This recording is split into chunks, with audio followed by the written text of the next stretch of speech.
Corporate coaching और अब NGO. ऐसा लग रहा है महाराष्ट्र पुलिस वैक-ए-मोल खेल रही है। एक शहर से जिहादियों का पर्दाफाश करती है कि दूसरे शहर में नया मॉड्यूल खड़ा हो जाता है। खबर है कि नासिक और अमरावती के बाद अब नागपुर पुलिस ने एनजीओ डॉक्टर मोहम्मद रियाज फाजिल काजी को गिरफ्तार किया है। आरोप है कि काजी का NGO universal multipurpose society Hindu महिलाओं पर दबाव, शोषण और नियंत्रण का अड्डा बन गया था। मुख्य शिकायतकर्ता 23 साल की एचआर हेड बताती है कि 2 साल तक उसके साथ जबरदस्ती की गई, गले लगना, किस करना और ये सब सीसीटीवी कैमरे बंद करके किया गया ताकि कोई सबूत ही न बचे।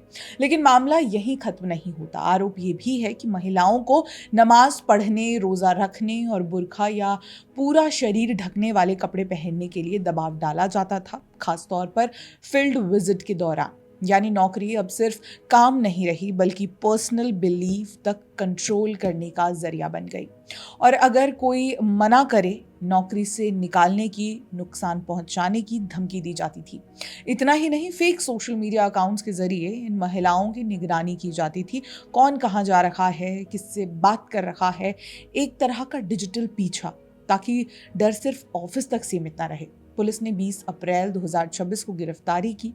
काजी के खिलाफ हुई एफआईआर में बीएनएस की धाराएं sexual harassment, modesty, outraging, stalking, साथ ही आईटी एक्ट के तहत साइबर अपराध भी शामिल किए गए हैं।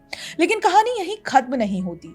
एटीएस अब इस एनजीओ की फंडिंग ट्रेल, पिछले 16 साल के रिकॉर्ड और उन महिलाओं को ट्रैक कर रही है जिन्होंने अचानक नौकरी छोड़ दी थी। सवाल साफ है, क्या ये आइसोलेटेड केस है या फिर एक लॉन्ग टर्म पैटर्न? क्योंकि अब तक 4 महिलाएं सामने आ चुकी हैं। और यहीं पर आता है Maharashtra freedom of religion act 2026।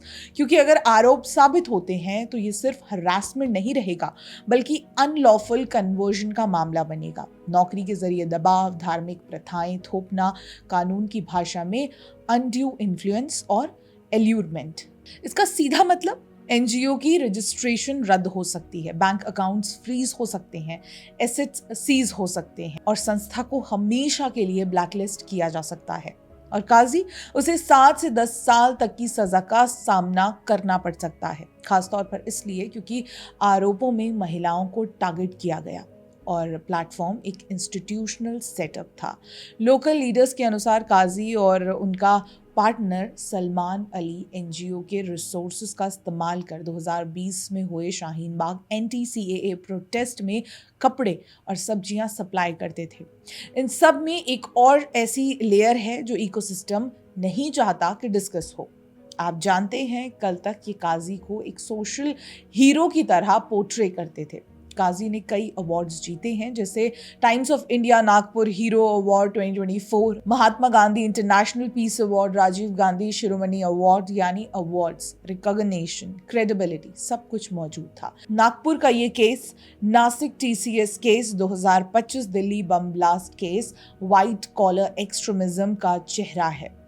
ये उस नैरेटिव को एक्सपोज करता है जो आतंकियों और एक्सट्रीमिस्ट को ये कहकर एक्सक्यूज देता था कि वो पीड़ित हैं, इसलिए आतंकी हैं। ये उस कड़वी हकीकत को उजागर करता है कि व्हाइट कॉलर एक्सट्रीमिज्म समाज के प्रतिष्ठित पुरस्कारों और क्रेडिबिलिटी की ढाल के पीछे अपना एजेंडा चलाता है।